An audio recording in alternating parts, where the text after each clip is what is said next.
안녕하십니까. 이성만의 종교를 넘어 이성만 TV 이성만입니다. 중학교 3학년 겨울 새벽 56세에 작고하신 아버님이 저를 흔들어 깨웠습니다. 당시 우리 가족은 2층짜리 직사각형의 콘크리트 양말 공장을 개조해 6개로 쪼개서 만든 전셋집 하나에 새들어 살고 있었지요. 부엌 하나가 달린 3평 남짓 단칸방이었는데 주택이 아니라서 겨울이면 부연 유리창문 새로 찬바람이 들었고 무엇보다 매일 밤 스멀스멀 새어나온 연탄가스에 김치국물도 꽤 마셨더랬습니다. 1시간 30여 분 걸어서 학교 가는 길에는 비몽사몽 걷는 일도 자연스러운 일상이었지요. 아버님은 약국과 병원에서 쓰는 붕대와 탈지면을 만드는 집 근처의 약품 공장을 다녔습니다. 박봉에 조금이라도 수당을 더해 살림에 보태고자 한치 앞이 안 보일 정도의 먼지 속에서의 야근을 한 달이면 보름 이상을 자원하였기에 자정이면 밤잠을 드시러 집에 들르곤 하셨지요. 그날 밤은 불쾌하게 반주를 걸친 목소리였습니다. 그리고는 나를 고등학교에 보내기로 했다고 선언하셨습니다. 고등학교까지만 보내달라는 나의 소원에 여러 날을 마음고생하셨을 그때 아버님과 어머님을 생각하면 눈시울이 붉어집니다. 그 후로 나는 은행 취업시험에 합격해 고등학교 3학년 여름방학이 시작되기 전 사회생활을 시작하였습니다. 어느 날 밤 저도 아버님의 소원을 물었는데 서울 하늘 아래 내 집 마련이라고 하시기에 은행에 취업한 그해 동대문구 전농동 배봉산 자락에 11평의 주택을 사드렸습니다. 부모님께 해드린 첫 효도였습니다.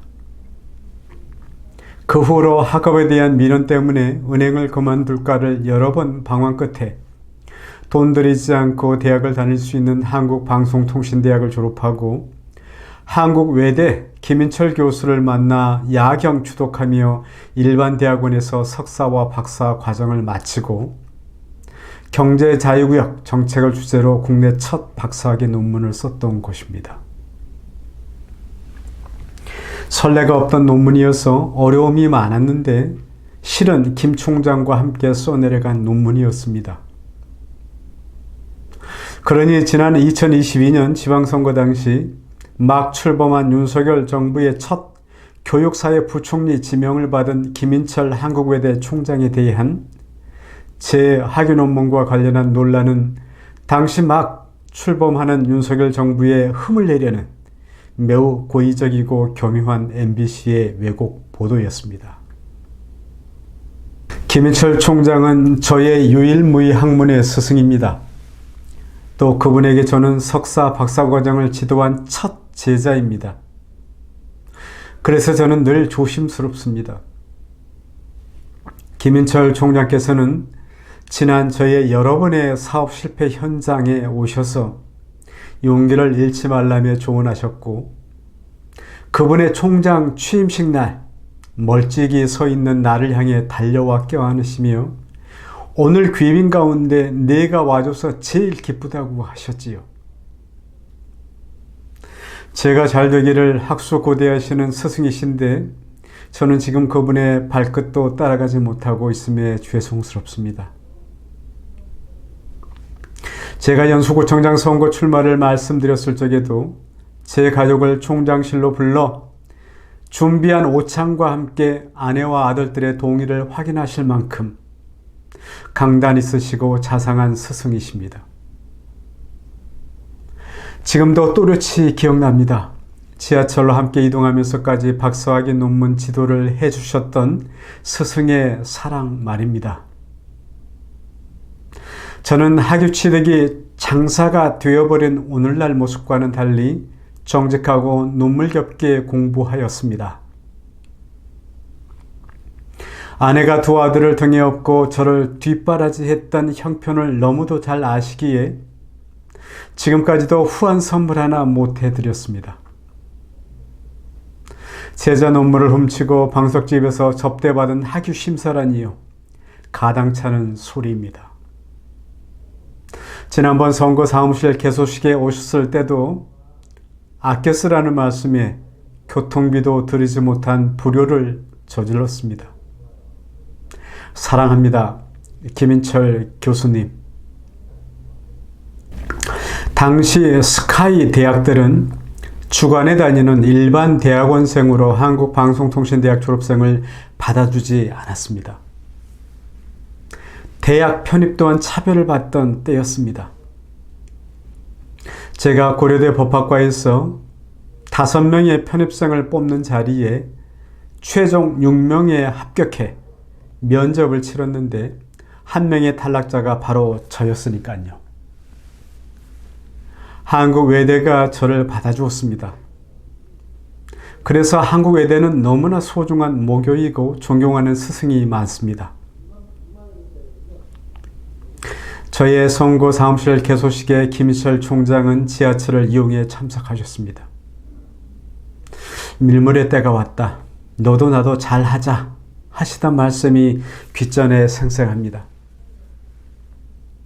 김 총장께서는 당신의 첫 제자를 청문회장에 세우기 싫다 하셨고 부총리 지명 자진 사퇴를 발표한 아침 출근길에서 기자들에게 내 가는 길에 예의를 부탁하고는 물러나셨습니다. 버티면 되던 일을 그분은 그렇게 하지 않았습니다. 그 사퇴에 제가 끼친 누가 본의 아니게 커서 아직도 연락드리지 못하고 있습니다. 제가 어떻게 공부했고 또 박사학위를 어떻게 받았는지를 가슴 아프게 잘 아시기에 지금도 생각하면 목이 메입니다. MBC는 김인철 총장과 저 이성만에게 정중한 서가를 해야 마땅합니다. 스승 김인철 총장과 그의 첫 제자 저 이성만은 그런 인생을 살아오지 않았기 때문입니다. 박사학위를 받고 난 이후 치러야 할 빨랫감 많은 사회임도 절실히 체험했습니다. 수도권 대학에 자리 잡을 기회가 여러 번 있었건만 매번 학교 측의 교수 임용 대가성 돈 요구에 좌절해야 했습니다.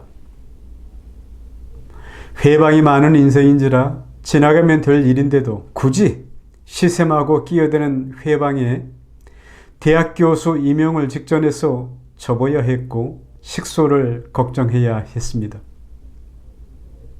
이런 고질적 한국 사회의 병폐를 바꿔보고자 선거에 나섰던 것인데 지난번 구청장 선거 역시 돈 공천 앞에서 좌절해야 했습니다. 지난 2020년 지방선거에 연수구청장 예비후보로 나섰을 때 일입니다. 서류평가와 면접 점수에서 타 후보와 비교될 수 없으리만치 1위라며 공천은 염려 말고 수억 원의 공천 헌금을 중개인을 통해 요구해 왔습니다. 아내도 두 아들도 그런 정치를 원하지 않았고 저의 소신에도 반해 요구에 응하지 않으면서 공천을 받지 못하게 되었습니다. 지금도 저에 대해 잘못 알고서 오해를 하는 분들이 있는데 저의 자전적 에세이지 비교하지 마라 하나뿐인 삶 1독을 권합니다. 서점에서 구입 가능합니다. 저의 대학교 교수 임용을 해방했고 지금도 비난하고 다닌다는 김모모 전 인천시 교육위원에 대한 소문에 대해서는 이 책 243페이지를 읽어보시기 바랍니다. 송도의 모 중학교에 가정에 있는 여교사와 불륜 관계에 있었고 결국 그 여교사가 검찰 조사에서 선거 비자금 지출을 실토함으로써 의원직을 상실한 것이 본질입니다.